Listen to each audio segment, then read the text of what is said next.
लड़का था, और आप विश्वास करेंगे मेरी पढ़ाई सुन लीजिए, हालांकि आप लोग नहीं विश्वास करेंगे लेकिन मैं सुना के ही जाऊंगा। गांव में 2 साल नानी के यहाँ रहना पड़ा, तो वहां उतने दिन स्कूल जाता था जितने दिन गुरुजी छड़ी लेकर 10 बच्चों को लेकर टांग कर ले जाते थे बस। तो मेरी माँ टीचर को, भाई बहन का रिश्ता होता था ना, गांव में तो रिश्ता भी होता है, तो मेरी माँ गाली देती थी कि क्या करेगा तुम, इसको नहीं पढ़ाएगा क्या। देखिए मास्टर साहब का जवाब, दीदी तुम क्यों गुस्सा करती हो, तुम्हारा बेटा एमए पास करेगा, as if he was a great palmist. तो वहां 2 साल के बाद हो गया कि तो कुछ पढ़ता लिखता नहीं है, दिन भर कंचा खेलता है। तो मुझे पिताजी अपने पास ले गए तो वहां 5 से नीचे कोई क्लास नहीं था, तो वहां भेजने लगे।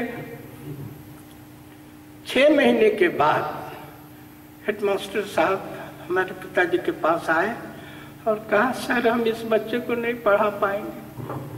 क्यों भाई? तो मैथ्स टीचर गोनू झा थे, वो इस हाथ से मारते थे, तो मैं 4th या 5th बेंच में रहता था, वो 1st से शुरू करते थे और मैं उसी समय चिल्लाने लगता था। हेडमास्टर साहब दौड़ के, अरे कितनी बार कहा इसको मत मारिए। सर अभी हम उधर गए भी नहीं है। हो गया तब जब हेडमास्टर साहब ने कह ही दिया कि ये नहीं पढ़ेगा, तो हमको पिताजी अपने स्कूल ले जाने लगे। क्लास 8 में हिंदी में हाईएस्ट, इंग्लिश में हाईएस्ट, तो उसके बाद सब चीज में फेल ही करते होंगे, गुरुजी के लड़के रहे होंगे इसलिए पास कर देते होंगे। ये मेरी अंडरस्टैंडिंग हुई है, किसी के कहने पर ही, ऐसा नहीं। तो देखिए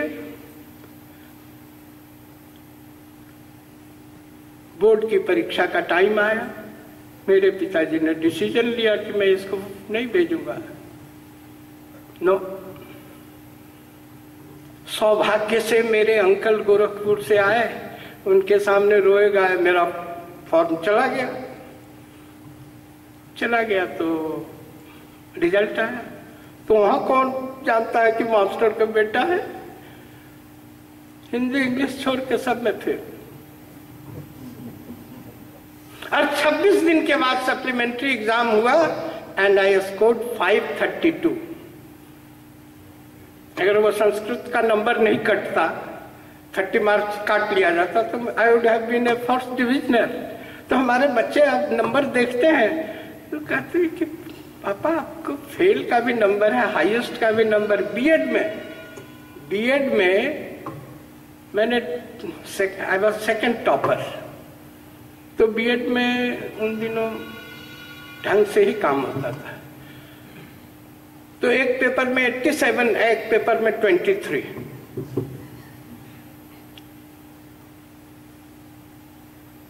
तो एक पेपर में 23।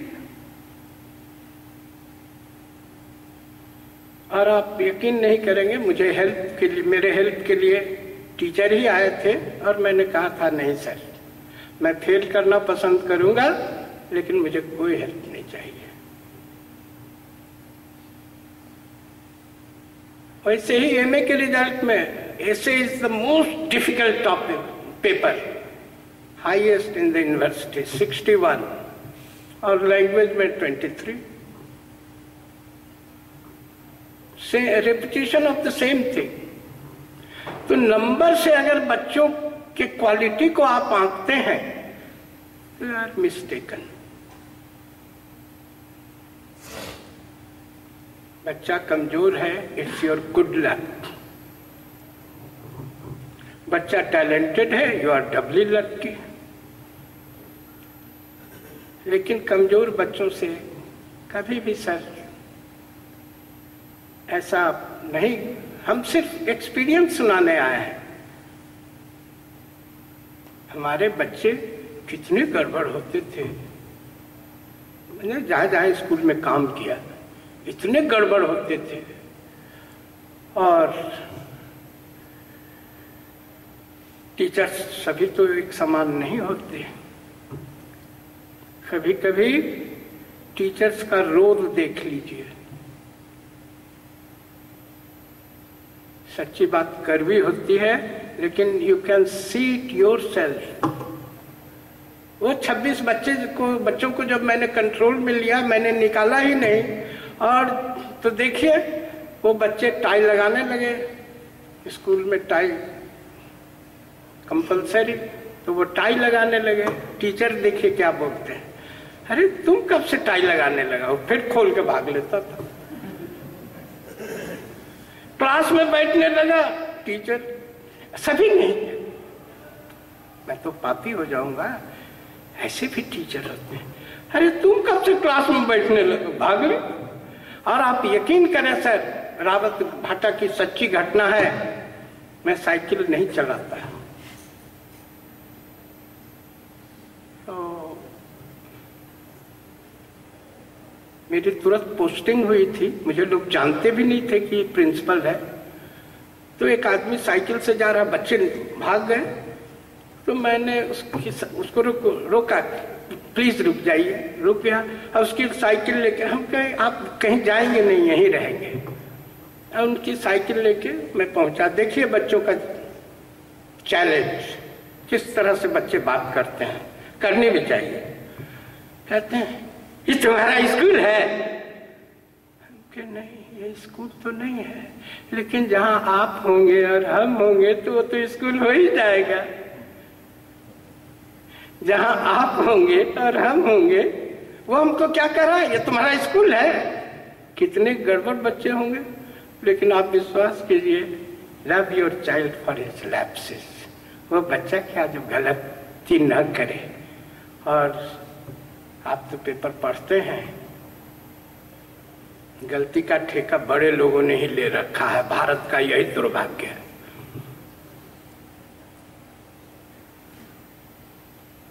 अब भी ईमानदारी, अब भी अच्छाई और सच्चाई उस लेवल पर है जहां लोग एक्सपेक्ट नहीं कर सकते।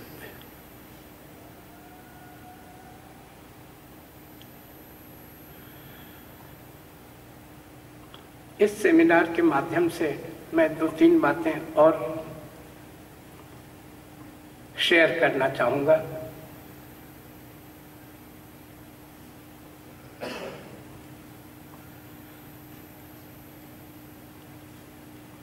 की वर्ड्स एंड की लेटर्स, 2 वर्ड याद रखिए, बहुत काम आएगा।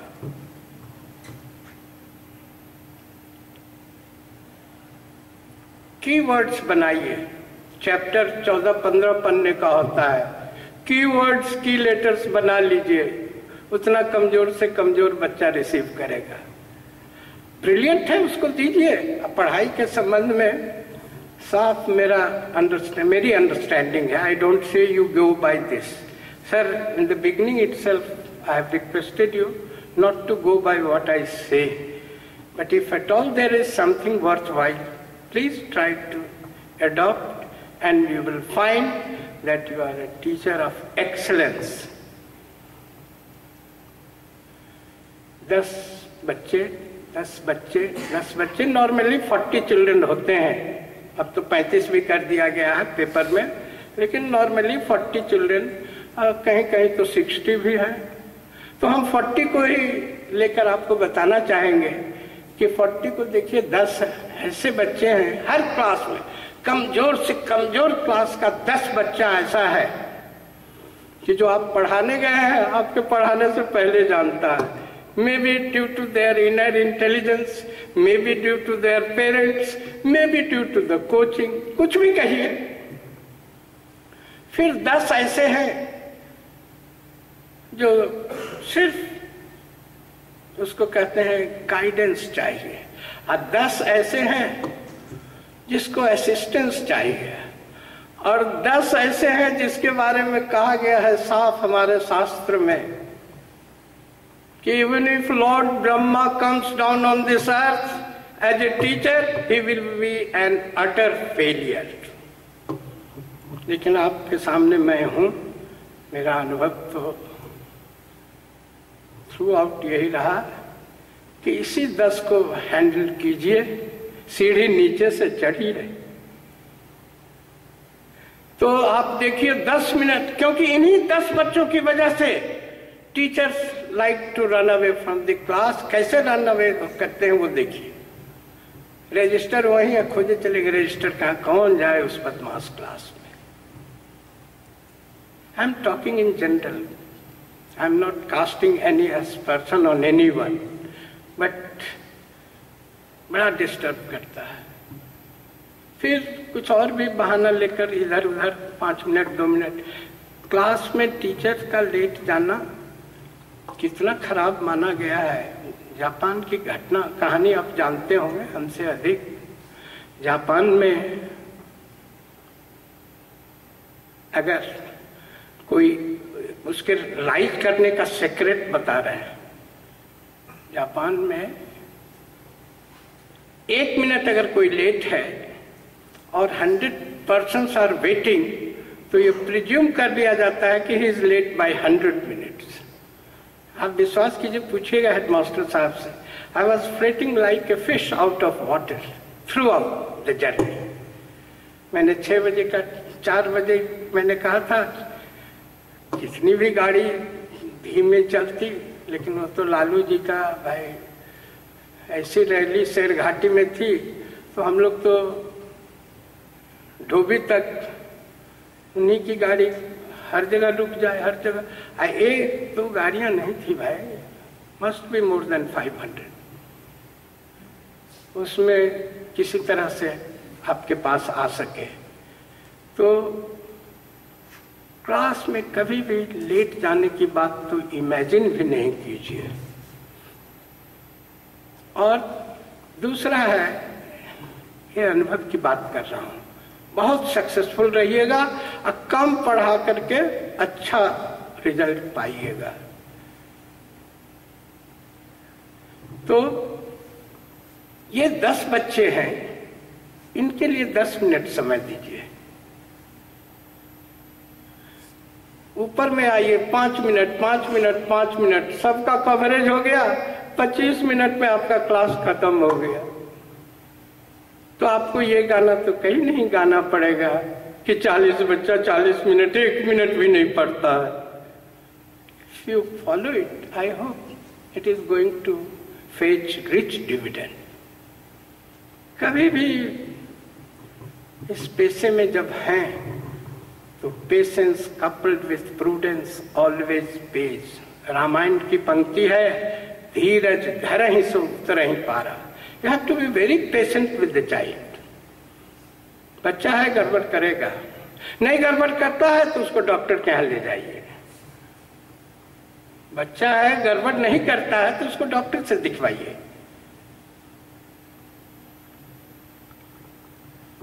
तो की वर्ड्स, जो भी सब्जेक्ट आप पढ़ाते हो, मैथ्स में ये पॉसिबल नहीं है। I am talking of all the subjects, but in maths it's not possible. तो मैथ्स में पॉसिबल क्या है? तो exercise. If you want to enrich the child, you have to see that children are involved in exercise. जितना coverage होगा exercise का and with the effort of children, उतना ही जल्दी आपका भार हल्का होगा। कल तो बच्चों के साथ मिलना है, लेकिन मैं पुनरावृत्ति के रोग से बचना चाहता हूं। फिर भी I am tempted to place 11 as before you all. 11 times लिख दीजिए, आप क्लास में शेयर कीजिए, इसलिए बता रहे हैं। कल तो हम बच्चों से बात करेंगे। तो 11 एज,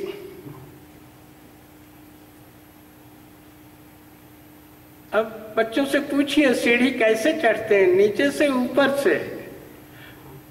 अधिकतर बच्चे जवाब देंगे नीचे से, लेकिन वो बीच से चढ़ के क्या, ऊपर से चढ़ के सीढ़ी को भी तोड़ देते, अपना हाथ पैर भी तोड़ लेते। तो नीचे से शुरू किया जाए।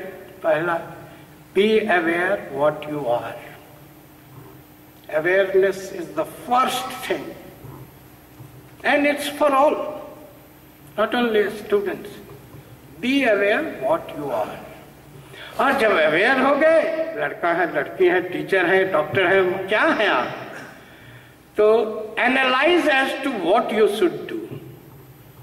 तो एनालाइज किसने किया? आपने खुद किया ना. It's your own analysis. Your parents didn't analyze you, your teachers didn't analyze you, your seniors didn't analyze you. It's your analysis. And if third, since it's your analysis, accept them. और जब accept कर लिया तो क्यों चुप साध रहे Balwana? Act on it. और act करने के लिए चाहिए attitude. बस 2 वर्ड और है madam. Attitude. If attitude is there then aptitude will be there, and attitude coupled with aptitude will give you approach road. मैं नहीं जानता ये सैनिक स्कूल कहाँ पर है. मुझे कर्नल सत्संगी जी ने कहा था कि गुप्ता जी आइए एक बार. हमारी उनकी मुलाकात भुवनेश्वर में हुई थी. तो चंद्रा साहब को बहुत आश्चर्य हुआ कि तुम्हारे घर पर आए थे. हमने कहा हाँ, तो तुमने हमको क्यों नहीं बताया? हमको टाइम नहीं था ना. नहीं, वो कहीं नहीं जाते हैं. कैसे तुमने उनको यहाँ बुलाया? तो सबसे बड़ी उस मेरी इच्छा आप लोगों से मिलने की 2 वजह से. Learning is a bipolar process. What I learn that enriches me. तो attitude coupled with aptitude will give you approach road. और जब आप approach road मिल गया तो you reach the altitude. और अधिकतर लोग क्या करते हैं? इसको अप्रिशिएट करके छोड़ देते हैं. तो नेक्स्ट है apply them in your life. और लास्ट है वो बुढ़ापे तक रखिएगा, और नहीं तो प्रॉब्लम तो हर स्टेज पर होगा. ऐसे प्रॉब्लम वर्ड मैं बताने जा रहा हूं. क्या है? What is that? Adjustment is life. आपको एडजस्ट करना होगा. बूढ़े हो, जवान हो, जिस किसी भी उम्र के आप हो. अधिकतर लोग गाना गाते हैं बहुत बड़ा प्रॉब्लम है. अरे भैया, प्रॉब्लम है तो सॉल्यूशन है. उसी नरोरा की घटना हुई है. मैं बैठा हुआ था अपने चैम्बर में. टीचर आए और कहते हैं सर बहुत बड़ा प्रॉब्लम है. अच्छा, वेरी गुड. तो मेरे यहाँ बिना कहे 1 गिलास पानी आया. उन्होंने पानी पिया. हमने पूछा प्रॉब्लम का स्पेलिंग आप बताएंगे? तो बताया उन्होंने. हमने पूछा पहला लेटर क्या है? तो कहा पी है. It is always personal. दूसरा क्या है? आर है. You are responsible for this. रात में ठीक से खाए पिए नहीं, ठीक से सोए नहीं, यहाँ क्लास में ऊँघिएगा ही. You are responsible for this. तीसरा क्या है? तो ओ है. Origin of the problem lies with you. चौथा क्या है? तो आजकल का आदमी कहता आ बैल मार. You buy problem. जब आप प्रॉब्लम खरीदते हैं तो क्या होता है? 10 किलो आलू, 10 किलो टमाटर. तो you carry load, and when you carry load your efficiency decreases. ई है उसके बाद. And finally you become a mental case. किसी को चाय पिला के, किसी को बिस्किट खिला के, किसी को रसगुल्ला खिला के कहते हैं प्रिंसिपल ऐसे तंग करता है, डायरेक्टर ऐसे तंग करता है, टीचर ऐसे तंग करता है. आप कभी नहीं सोचते. Will you believe? उन्होंने कहा सर नो प्रॉब्लम. हम क्या प्रॉब्लम है तो सॉल्यूशन है ना भाई. You come with solution. I am with you. You are the principal of this school. Problem है तो सॉल्यूशन है. और क्रिएटेड प्रॉब्लम है तो उसका कहीं सॉल्यूशन नहीं. आई फाइंड कुछ लोग घड़ी देख रहे हैं. With these words I would like to conclude by saying only this much, that I am highly obliged to your academic faculty, to your headmaster sir, to principal sir. Without knowing me, on मेरा जितना भी lecture होता है जहाँ भी हो, मैं telephone पर ही डिसाइड करता हूँ और मुझे अच्छा लगता है। आपको कैसा लगा, that is always your thing. एक वाक्य मैं कोट कर देना चाहूंगा, मैंने प्रिंसिपल साहब से शेयर किया था कि लोग कहते हैं हाईटेक का जमाना है। ये अभी दिल्ली में 16 कंट्रीज का कॉन्फ्रेंस था, उसी में मुझे भी की नोट स्पीकर के रूप में बुलाया गया था। तो मैंने वहाँ कहा था एक वाक्य, ये वाक्य थोड़ा ध्यान में रखेंगे, बच्चों को भी बताएंगे